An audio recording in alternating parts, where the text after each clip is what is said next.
irmãos, olá minhas irmãs, a graça e a paz de Cristo Jesus possa ser sobre a sua vida, que a graça e a paz de Cristo Jesus possa ser sobre a sua família. Estamos começando mais uma Escola Bíblica da Família, apresentado pela família Barueri. Meu nome é Adalberto Campos, sou um dos pastores da família Barueri e é uma grande bênção poder entrar no teu lar, poder estar na tua casa, talvez estejamos no teu trabalho ou no teu carro, não sei onde é que você está nos vendo ou nos ouvindo, mas certamente é uma grande bênção poder comunicar a palavra do nosso Senhor e Salvador Jesus Cristo. Seja muito bem-vindo.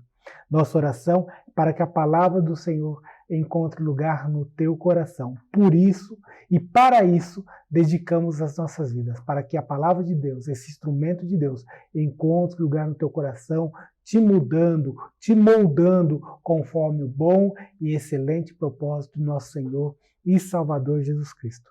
Por isso, meu irmão, por isso, minha irmã, fica esperto. Jesus Cristo está voltando. Este é o nosso motivo de sermos arautos do Rei, arautos desta mensagem que salva, que muda, que transforma o homem, que conduz o homem à vida eterna através de Jesus Cristo, nosso Senhor e Salvador. Que a palavra do Senhor encontre lugar no teu coração. Se você já está inscrito no canal do nosso YouTube, da família Barueri, muito bem, obrigado por isso. Se você ainda não é inscrito, faça a sua inscrição, clique ali no sininho também para que você possa receber as publicações que nós encomendamos ou que nós apresentamos. E se este material tem sido instrumento de bênção para a tua vida, compartilhe com outros irmãos, compartilhe com outras irmãs, compartilhe com os teus amigos, com os teus familiares e curta também. Isso vai nos ajudar bastante a termos uma expansão maior junto ao YouTube e assim alcançar um número maior de pessoas para a glória do nosso Senhor e Salvador Jesus Cristo. Que o Senhor possa te abençoar grandemente. Queridos, nós estamos trabalhando em nossa Escola Bíblica da Família a escatologia bíblica. Nós estamos partindo do princípio bíblico, isso é muito importante para nós. Esta é a base da fé da Igreja Cristã da Família, ou é a base da fé da Igreja Cristã Evangélica, onde a palavra de Deus, a inerrância da palavra do Senhor. Então, nossa base, portanto, toda a nossa estrutura é sobre a palavra do Senhor. Já temos falado vários assuntos bastante importantes, falando da importância da escatologia, do estudo da escatologia, tendo uma compreensão clara e objetiva. Falamos também sobre interpretação do texto profético, falamos sobre as profecias escatológicas que já se cumpriram. Na última semana, apresentamos uma exposição de Mateus 24, trazendo princípios escatológicos, evidentemente. A partir de hoje, nós iremos falar sobre as principais doutrinas escatológicas. Essa é a nossa aula de hoje, as principais doutrinas escatológicas. Esta aula, ou este assunto, nós iremos dividir em duas aulas. Então, falaremos nesta aula, que é a quinta aula, e na sexta aula, na próxima aula, nós iremos continuar esse assunto. Portanto, fique conosco. Pode ter certeza que o Senhor vai falar poderosamente ao teu coração. Que o nome de Cristo seja glorificado na sua vida. Quando a gente fala de estudar escatologia, nós precisamos ter em mente de que existem várias doutrinas escatológicas. Nós queremos falar nesse estudo pelo menos das mais importantes ou das mais conhecidas doutrinas para termos base e uma estrutura melhor sobre aquilo que cremos. E antes de falarmos das doutrinas escatológicas, entendemos que é necessário entendermos ou compreendermos alguns termos que dizem respeito diretamente ao conteúdo da doutrina ou do assunto escatologia. Por isso nós vamos falar de três assuntos bastante importantes, citando eles, explicando um pouquinho sobre ele, que é sobre o arrebatamento, iremos falar sobre o milênio e o termo tribulação, que são termos que usamos constantemente e às vezes algum estudante, alguém que está nos vendo ou nos ouvindo, não tenha esse termo de forma clara, uma compreensão bem clara a respeito disso. Então, gastaremos um pouquinho do nosso tempo agora, os próximos minutos, falando sobre alguns termos, esses três termos que são muito importantes, uma boa compreensão para falarmos de escatologia. Ok? Primeiro termo que gostaríamos de propor é o termo arrebatamento. Você sabe, o Novo Testamento foi escrito em grego, então nós fazemos muita alusão dos termos gregos, dos termos que estão em grego, evidentemente, que vão trazer uma clareza maior do significado da palavra, o que significa a sua importância. A palavra grega, que nós traduzimos por arrebatamento é arpatzo, que significa arrebatar, furtar, levar. Esse termo, o termo arrebatamento, ele traz a ideia de ser tirado à força, independente da vontade da pessoa. Esse termo, arpatzo, arrebatamento, ele tem uma conotação de ser tirado de forma inesperada. Esse acontecimento, ele vai remover os remidos, os santos, os crentes em Jesus Cristo da terra, transportando estes para uma outra dimensão, para a dimensão celestial, de uma forma súbita e irresistível.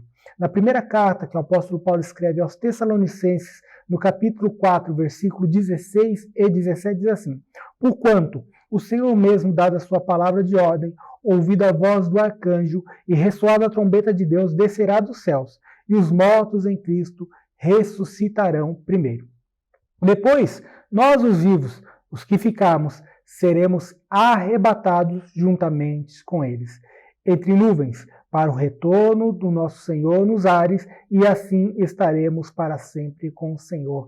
Arrebatados, arpatzo, seremos tirados, seremos tomados desta terra para nos encontrarmos com o Senhor nos ares, conforme diz a primeira carta aos Tessalonicenses, capítulo 4, versículo 16 e 17. O termo grego arpatzo, ele vem uma designação de arrebatamento, que é equivalente a um outro termo grego, que é parousia. Esse termo grego, parousia, ele envolve mais do que o arrebatamento. Parousia arremete para a volta de Cristo. Perceba o seguinte, que a volta de Cristo, ela não só se resume no arrebatamento, mas o arrebatamento faz parte da volta de Cristo, faz parte daquilo que chamamos, no termo grego, parousia. Parousia é volta, a volta de Cristo. Arrebatamento é uma parte, é um momento da volta de Cristo. Isso é muito importante entendermos, porque a parousia, a volta de Cristo, ela acontece com uma série de acontecimentos que inicia no arrebatamento da igreja, estendendo-se para o período da grande tribulação e, por último, a volta de Cristo com poder e glória, onde todo olho verá o nosso Senhor voltando com poder e glória e então sendo estabelecido o milênio. Mateus capítulo 24, versículo 3, assim: no Monte das Oliveiras achava-se Jesus assentado, quando se aproximaram dele os discípulos, em particular lhe pediram: dize-nos quando sucederão estas coisas, e que sinal haverá da tua vinda, da parousia e da consumação do século. Ou seja, os discípulos queriam saber, Jesus fala: olha, não cabe a vocês saberem.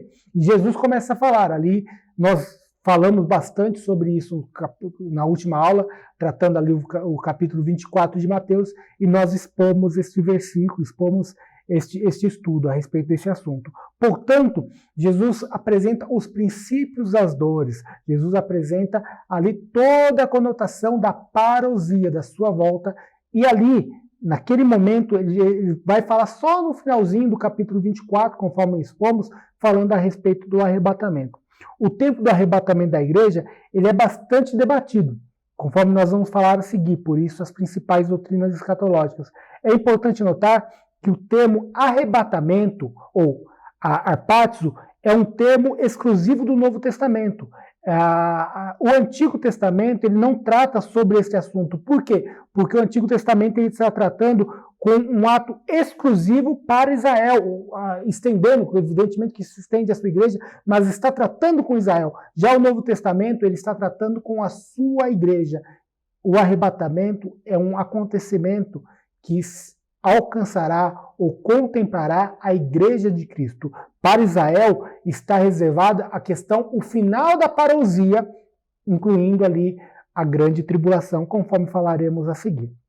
Um outro termo bastante importante a ser notado é o termo milênio. Milênio é relativamente simples de entender, porque diz respeito a 1000 anos. 1000 anos do quê? 1000 anos do governo de Cristo.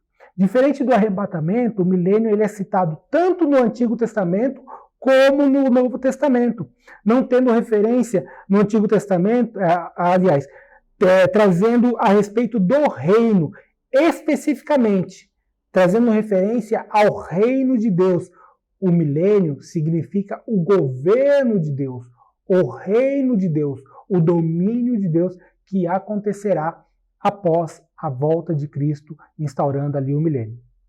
Os profetas predisseram uma era áurea que viria após, ou que viriam, entendendo ali que viria após o cativeiro babilônico. Quando acontece, você deve estar ligado a isso, o povo de Israel ele é levado cativo, especialmente o povo de Judá, ou também chamado Reino do Sul, ele é levado cativo para a Babilônia. Com as profecias no período do cativeiro babilônico, a grande expectativa era que o milênio, ou que o governo de Deus, viesse a ser instaurado logo no final do cativeiro. Isso não acontece. Isso não acontece. Então os israelitas começam a ficar querendo entender um pouco o que está acontecendo. Os intérpretes começam a pensar que o retorno da Babilônia era um tipo, era uma apresentação, uma característica que apontaria para esse milênio, que significa era áurea do reino de Deus, ou do governo de Deus. Esse modo de interpretar, ele foi absorvido pela igreja cristã de nossos dias, enfatizando muito isso com os cristãos ou com os evangélicos chamados dispensacionalistas. No caso, nós, a Igreja Cristã da Família, nós cremos no dispensacionalismo. Falaremos sobre isso, nós também teremos uma aula para falar das dispensações. Fique conosco, tenho certeza que o Senhor vai falar poderosamente ao teu coração. O texto de Isaías, capítulo 14, versículo 9 diz: O Senhor será rei sobre toda a terra. Naquele dia, um só será Senhor e um só será o seu nome. Ainda, perceba o capítulo 2, versículo 44 e 45 de Daniel. Mas nos dias desses eis, Deus do céu suscitará um reino que não será jamais destruído. Este reino não passará a outro povo, esmiuçará todos estes reinos, mas ele mesmo subsistirá para sempre, como viste que no monte foi cortada uma pedra, sem auxílio de mãos, ela esmiuçou o ferro, o bronze, o barro, a prata e o ouro. O grande Deus fez saber ao rei o que há de ser futuramente. Certo é o sonho, fiel à sua interpretação. Essas duas profecias, tanto de Zacarias como de Daniel, ela está apontando para o milênio. Perceba que na profecia de Daniel está falando da estátua de Nabucodonosor, que ele vê os reinos, que são levantados. Primeiro o reino babilônico, o reino medo-persa, o reino grego e, por último, o Império Romano. Tudo isso sendo destruído para ser instaurado o reino de Deus. Essa interpretação, esse reino de Deus é o milênio sendo instaurado.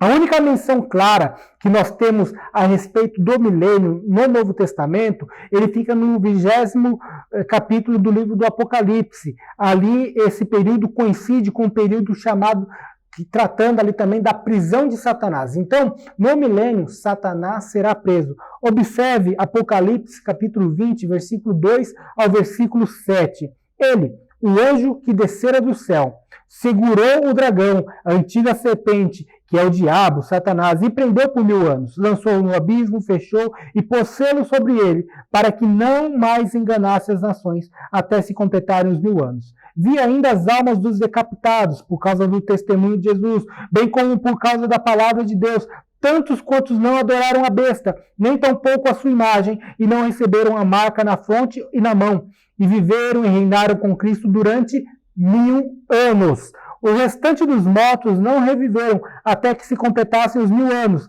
Esta é a primeira ressurreição. Bem-aventurado e santo é aquele que tem parte da primeira ressurreição.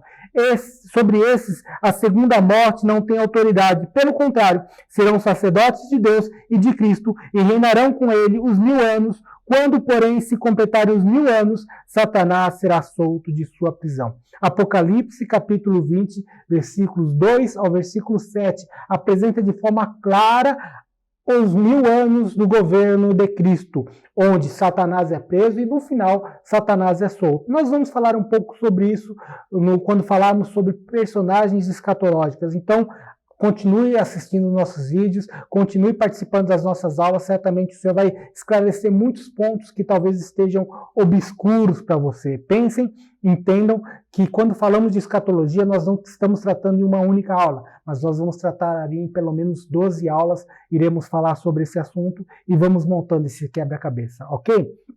Portanto, o milênio diz respeito aos 1000 anos do governo de Cristo, ou do governo de Deus, esperados pelos israelitas no Antigo Testamento e também esperado pelos cristãos já no Novo Testamento. Terceiro termo que gostaríamos de apresentar para avanço de nosso estudo é o termo tribulação. A palavra grega para tribulação é típsis, típsis, que denota aflição. Apocalipse, capítulo 7, versículo 14 diz: Vendo, respondeu-lhe, meu Senhor, tu sabes. Ele então me disse, são esses que vêm da grande tribulação. Lavaram suas vestiduras e alvejaram no sangue do Cordeiro. Ali retrata do período da chamada grande tribulação, que compreende a parousia. O milênio não é a parousia, o milênio vem depois da parousia, que é a volta de Cristo. A volta de Cristo, ela tem 3 pontos importantes. Arrebatamento, que falamos há pouco, tem a grande tribulação, que falaremos agora, e por último, a volta de Cristo, que virá com poder e glória, e vamos tratar isso no decorrer de nossos estudos aqui. A grande tribulação, ela indica o período de grande aflição, ela indica um período de juízo que virá sobre a terra e sobre os seus habitantes. Ela tem o seu despertar logo após o arrebatamento da igreja. Portanto, o arrebatamento da igreja acontece, a parousia acontece, nesse momento é estabelecido o período chamado de grande tribulação, conforme nós veremos a seguir. Assim, o arrebatamento da igreja instaura a grande tribulação, e instaura o período de juízo na terra, e o período de Deus tratar com o seu povo Israel, atrair seu povo para que seu povo reconheça que o Cristo, que o Jesus crucificado, ressuscitou e é o Messias esperado ao longo de todos os séculos. Ok? Claro que temos muito para falar sobre isso, e esses pontos, entender pelo menos o significado de arrebatamento, milênio e tribulação, ou grande tribulação, é muito importante para o nosso avanço. A partir desse entendimento, nós observamos que nós temos algumas doutrinas escatológicas. Nós vamos falar de 6 doutrinas, que é pós-tribulacionista, midi-tribulacionista, pré-tribulacionista, amilenista, pós-milenista e pré-milenista. São 6 doutrinas que nós vamos tratar. Existem outras doutrinas, mas estas são as principais. Nós vamos dar uma ênfase maior na doutrina pré-tribulacionista e pré-milenista, porque são as doutrinas que contemplam a prática de fé da Igreja Cristã da Família, conforme nós cremos e vamos apresentar a vocês nesta aula ainda e na aula da próxima semana. Então, que o Senhor possa lhe abençoar grandemente. Se você tiver alguma dúvida sobre esses assuntos, é claro, eu sou sempre à disposição para poder ajudá-los, para poder falar com vocês, que o nome de Cristo seja glorificado na vida de cada um de vocês. Amém? Vamos lá avançar. Primeiro, gostaríamos de falar sobre o pós-tribulacionismo, ou a respeito da doutrina pós-tribulacionista. A teoria pós-tribulacionista, ela afirma que a igreja passará pelo período de grande tribulação. Portanto, o arrebatamento da igreja se dará após a grande tribulação. Sem dúvida alguma, a teoria pós-tribulacionista ela tem sido uma das teorias escatológicas que mais tem crescido, tem ganhado muitos adeptos em nossos dias. A grande parte das igrejas chamadas reformadas, as igrejas messiânicas, judeus messiânicos, também são adeptos dessa doutrina, e muitas igrejas dissidentes das igrejas pentecostais têm confessado o pós-tribulacionismo como escopo doutrinário na sua escatologia. É inegável que há muito mais material que trata muito mais, seja ele literatura, sejam eles vídeos, sejam eles aulas, áudios, sobre estudos pós-tribulacionistas do que as outras doutrinas escatológicas. A grande parte dos teóricos e dos acadêmicos, eles se identificam com essa teoria. talvez a pergunta seja, mas por que nós não fazemos parte, então, os acadêmicos, tantas pessoas? No decorrer, a gente vai falar um pouco sobre isso, a gente vai tentar afirmar de forma mais clara a questão pré-tribulacionista. Vejamos aqui 7 pontos essenciais que dão base à teoria pós-tribulacionista. Primeiro ponto, o pós-tribulacionismo ele precisa negar o dispensacionalismo e todas as distinções dispensacionalistas. Só assim pode colocar a igreja no período em particular chamado o tempo da angústia de Jacó, que é o tempo da grande tribulação, conforme falamos. Jeremias, capítulo 30, versículo 7 diz, que grande é aquele dia, e não há outro semelhante, tempo da angústia de Jacó, ele, porém, será livre dela. Então, o período aqui, falando da angústia de Jacó, o período aqui tratado sobre a grande tribulação. Pois bem, a grande tribulação, eles firmam, eles dispensam ou não aderem aos princípios dispensacionalistas. Nós vamos falar sobre dispensacionalismo em uma das nossas aulas. Aguarde que será mais elucidado esse assunto também. Segundo ponto, o pós-tribulacionismo ele precisa distinguir, fazer uma distinção entre, negar, aliás, a distinção entre igreja e Israel. Então, como Israel e igreja participarão para o pós-tribulacionismo, eles participarão da grande tribulação, então eles é uma coisa só. É um princípio. É claro que nem todos os pós-tribulacionistas se baseiam sobre todos esses princípios, mas de uma forma geral é assim que é trabalhado. Terceiro ponto, o pós-tribulacionismo precisa negar o ensinamento bíblico concernente à natureza do propósito do período tribulacional, ou do período da grande tribulação.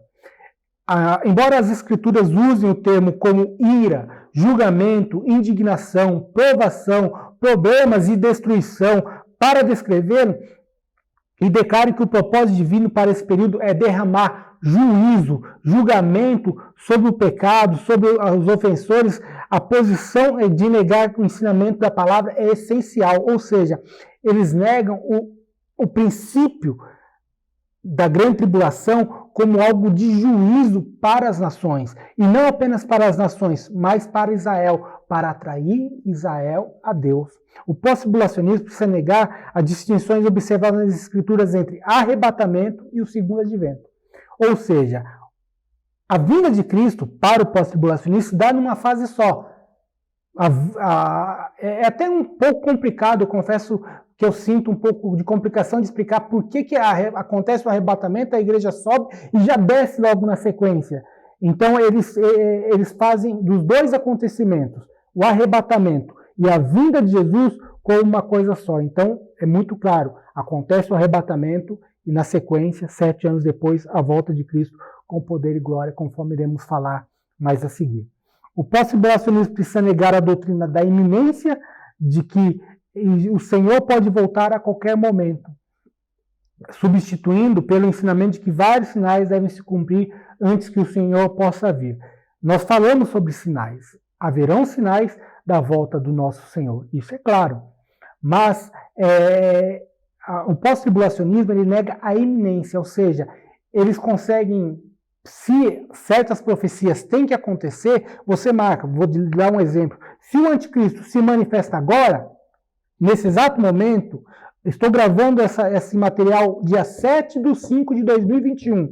Se nesse momento se levanta o anticristo, eu creio que daqui 7 anos acontecerá a volta de Cristo. Então, dá para marcar um tempo. Mas o arrebatamento não. O arrebatamento da igreja é iminente. Então, é uma grande dificuldade a respeito disso.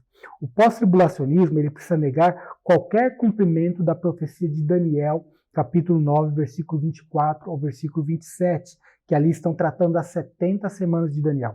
Também teremos uma aula específica, onde falaremos das 70 semanas de Daniel. Conforme diz assim, 70 semanas são determinadas sobre o teu povo, sobre a tua santa cidade, para fazer cessar a transgressão, para o fim aos pecados, para expiar a iniquidade, para trazer a justiça eterna, para selar a visão e a profecia e para ungir o santo dos santos. sabe e entende, desde a saída da ordem para restaurar, para edificar Jerusalém, até o ungido ao príncipe, 7 semanas e 62 semanas, as praças e as circunvalações se reedificarão, mas em tempos angustiosos. Depois de 72 semanas será um morto ungido, que já não estará, e o povo de um príncipe que há de vir destruirá a cidade e o santuário, e o seu fim será num dilúvio.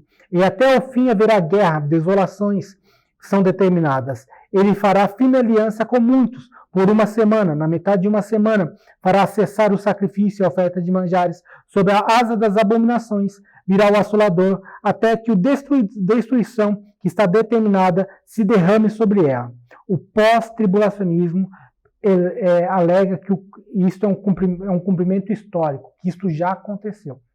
Então, ela nega as 70 semanas de Daniel, conforme nós iremos ver mais a seguir. Nós iremos ver, vamos falar no nosso sétimo tema, a nossa 8ª aula, iremos falar sobre as 70 semanas de Daniel. O 7º ponto, né, característica ali do pós-tribulacionismo, ele aplica à igreja grandes passagens das Escrituras que esboçam o plano de Deus para Israel. Mateus 13, Mateus 24 e 25, Apocalipse 4 ao 9, como com o fim de manter concepções, ou seja, ele está ligando profecias que trazem as questões específicas para Israel, aglutinando ali para a igreja. Então, é um ponto que trabalha. Nós chegamos à conclusão de que o pós-tribulacionismo ele se apoia muito mais sobre a negação da interpretação bíblica sustentada pelo pré-tribulacionismo. E não é bem uma autônoma exposição bíblica que defende a sua teoria. Por isso, nós entendemos que o pós-tribulacionismo não é a doutrina mais clara, mais evidente a respeito da escatologia bíblica. Ok? Aguarde, iremos falar sobre o pré-tribulacionismo. Daqui a alguns minutinhos vamos introduzir esse assunto e concluiremos isso na próxima semana. Segunda doutrina que gostaríamos de apresentar a respeito disso é o midi-tribulacionista. O midi-tribulacionista, também conhecido como meso-tribulacionista. Midi é um termo em inglês que significa meio. Já meso é o termo grego que significa colocado no seu meio, coloca no meio, exprime a noção de médio, de meio, de central. Portanto, a teoria midi-tribulacionista ela afirma que o arrebatamento da igreja acontecerá no meio da grande tribulação.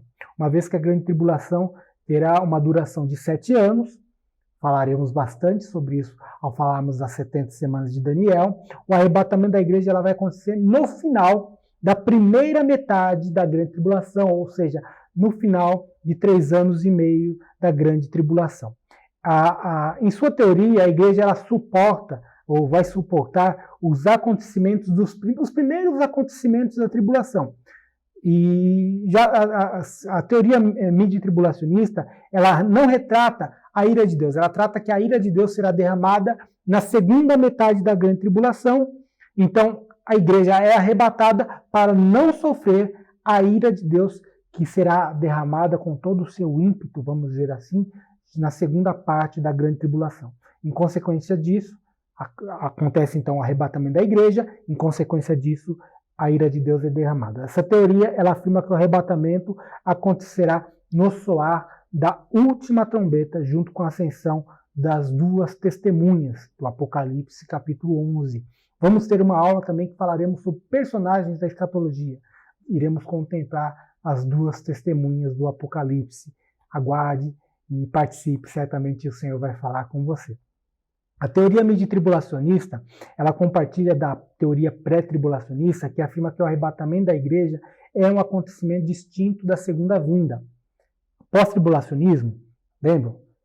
A segunda vinda e o arrebatamento acontecem num único momento. O midi-tribulacionista, assim como o pré-tribulacionista, distinguem esses 2 atos. O arrebatamento da igreja acontece num período e a volta de Cristo num outro período. A diferença é que para o pré-tribulacionista acontece no início da grande tribulação e para o midi-tribulacionista acontece no meio da grande tribulação. Ok? O texto para isso é 2 Timóteo, capítulo 2, versículo 6, que diz: agora sabeis o que detém, para que seja revelado somente em ocasião própria. Para a igreja não sofrerá a ira de Deus na chamada grande tribulação. Já a teoria midi-tribulacionista, ela compartilha também uma parte do pós-tribulacionismo quanto à crença de que a igreja tem promessa de tribulação aqui na Terra. Para quê? Para que haja uma purificação. Então, ela entende que a igreja participa do período de tribulação como um propósito de purificação, que contempla a teoria pós-tribulacionista. Então, eles entendem isso, onde ensinam que a iminência da volta de Cristo é depois de Apocalipse 4:1. Nós cremos que antes de Apocalipse 4:1, o arrebatamento da igreja já aconteceu. A teoria pré-tribulacionista tem menos adeptos, entre as duas principais teorias, que é o pós-tribulacionismo, que falamos agora há pouco, e o pré-tribulacionismo, que iremos falar um pouquinho agora, não tudo, mas iremos contemplar um pouco esse assunto. Pois bem, teoria pré-tribulacionista. Evidentemente, nós iremos dar um foco maior nesta teoria, porque é a teoria que nós defendemos, ou a teoria que nós praticamos na nossa exegese bíblica. A teoria pré-tribulacionista é uma teoria que tem uma maior predominância entre as igrejas pentecostais. É a teoria que tem o maior número de adeptos. Eu falei que a maior parte dos acadêmicos, igrejas reformadas, muitas igrejas dissidentes do pentecostalismo têm aderido ao pós-tribulacionismo, mas o maior número de cristãos são adeptos da doutrina pré-tribulacionista. A teoria pré-tribulacionista, ela afirma que o arrebatamento da igreja acontecerá antes da grande tribulação.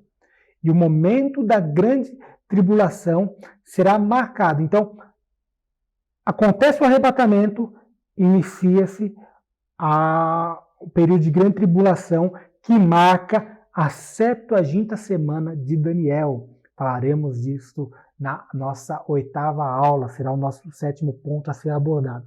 A teoria pré-tribulacionista, ela se apoia sobre o método literal de interpretação das Escrituras, falamos sobre isso quando falamos de interpretação do texto profético, se baseando sobre a interpretação dispensacionalista das Escrituras. Vamos falar de dispensacionalismo. O que é o dispensacionalismo?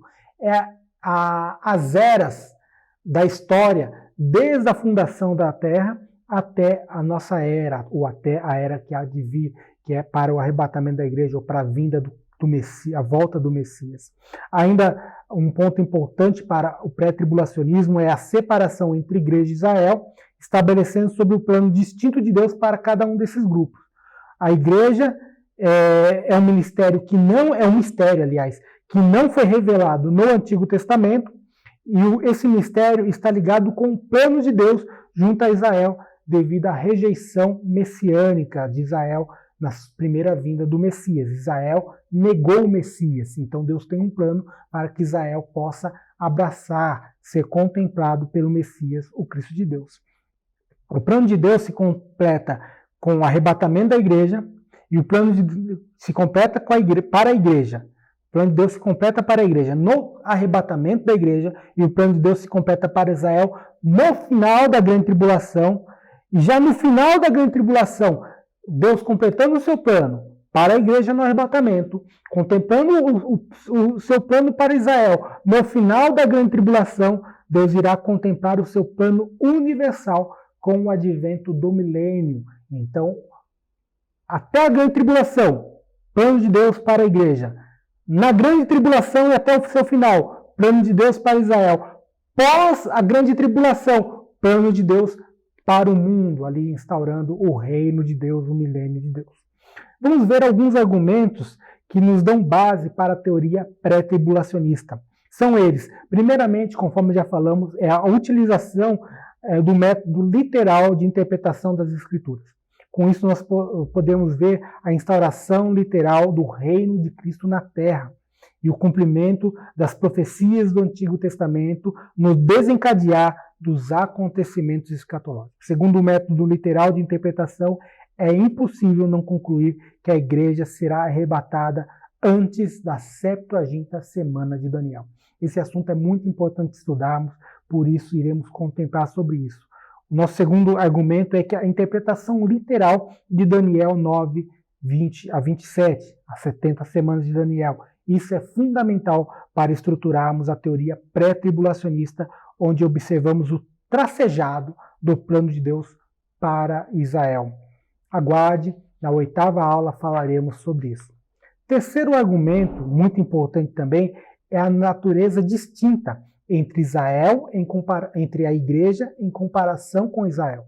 Vamos ver alguns pontos sobre isso. Para ser igreja, precisa fazer uma profissão de fé. Já para ser Israel, precisa nascer em Israel, ou pelo menos ser filho de alguém que nasceu em Israel. Especialmente de uma mãe judia. Não sei se você sabe, mas para ser um israelita não basta ter um pai judeu, tem que ter uma mãe judia. O filho é da mãe. Um outro ponto importante sobre isso, existe uma distinção entre a igreja professante e a igreja verdadeira. A igreja é composta de dois grupos. Os que professam, fazem uma declaração de fé, mas não vivem como tal, como fazem a sua declaração. Professam a fé. Porquanto a igreja verdadeira não só faz a declaração de fé, mas vive em integridade de fé. Nasceu de novo, a verdadeira igreja será arrebatada. Este é o propósito de Deus, arrebatar a verdadeira igreja. Não apenas a que professa, mas a que vive conforme a sua profissão de fé. Existe uma distinção entre o Israel nacional e o Israel verdadeiro, ou também podemos chamar de Israel espiritual. O Israel é composto de dois grupos, assim como a igreja. O nacional, que é ligado à sua origem, à sua etnia, à sua nacionalidade, porquanto já o Israel verdadeiro, ou o Israel espiritual, ele está ligado muito mais do que à sua origem, à sua etnia ou à sua nacionalidade, mas está ligado à sua esperança messiânica. Deus vai tratar com aqueles que esperam o Messias. Existem muitos israelitas que são israelitas quanto à sua etnia, mas não estão ligados com a esperança. Deus irá tratar com esses na chamada grande tribulação. E outro ponto importante é que existe uma distinção entre a igreja verdadeira e o Israel verdadeiro, ou o Israel espiritual. Antes do Pentecostes existiam indivíduos salvos, mas não existia igreja.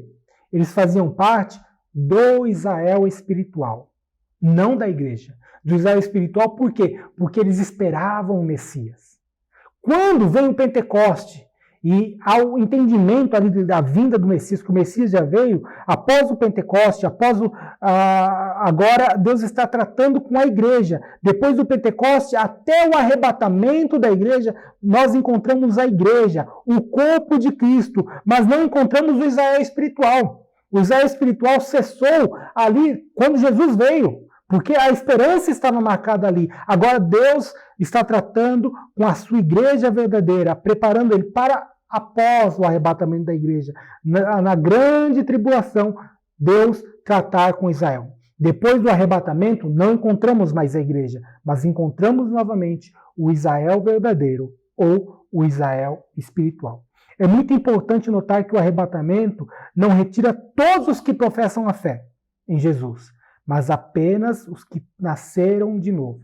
Não é profissão de, eu creio, mas é viver a fé na sua integridade.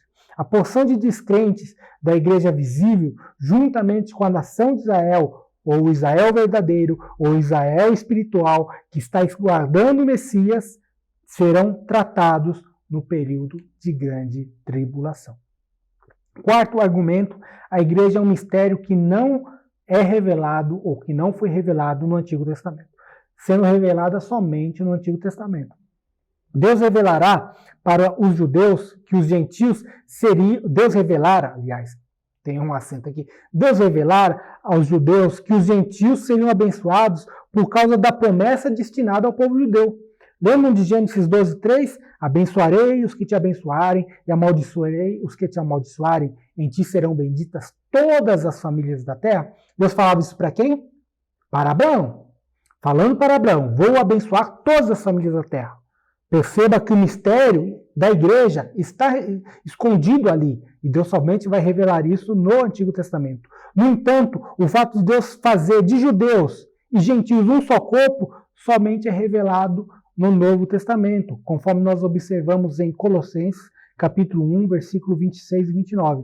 O mistério que estivera oculto dos séculos e das gerações, agora, todavia, se manifestou aos seus santos, aos quais Deus quis dar a conhecer qual seja a riqueza da glória deste mistério entre os gentios, isto é, Cristo em vós, a esperança da glória, o qual nós anunciamos, advertindo a todo homem, ensinando a todo homem em toda a sabedoria, a fim de que apresentemos todo homem perfeito a Cristo.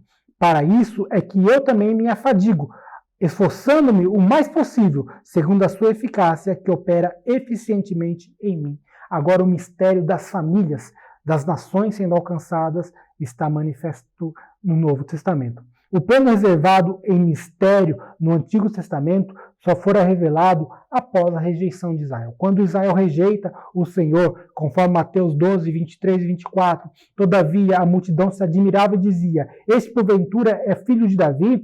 Mas os fariseus, ouvindo isto, murmuravam: esse não espere demônios, senão pelo poder de Beelzebu, maioral dos demônios.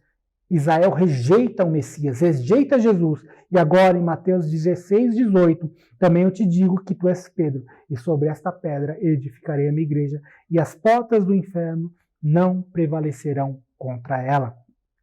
A compreensão desse mistério nos leva a entender que Deus, tratando com a sua igreja até o seu arrebatamento, até o arrebatamento da igreja, para, consequentemente, voltar-se para Israel e tratar com o Israel espiritual.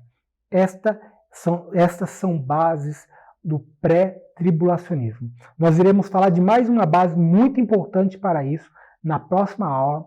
Faremos um breve resumo a respeito desse assunto, pré-tribulacionismo, e continuaremos e fecharemos este tema, que são as doutrinas escatológicas, 6 doutrinas escatológicas, e nós iremos encerrar esse assunto. Obrigado por estar conosco durante todo esse tempo. Que a palavra do Senhor encontre lugar no teu coração. Que o nome de Cristo seja glorificado na tua vida. Uma grande bênção estar contigo. Tenha uma excelente semana na presença do nosso Senhor e Salvador Jesus Cristo. Deus abençoe a todos.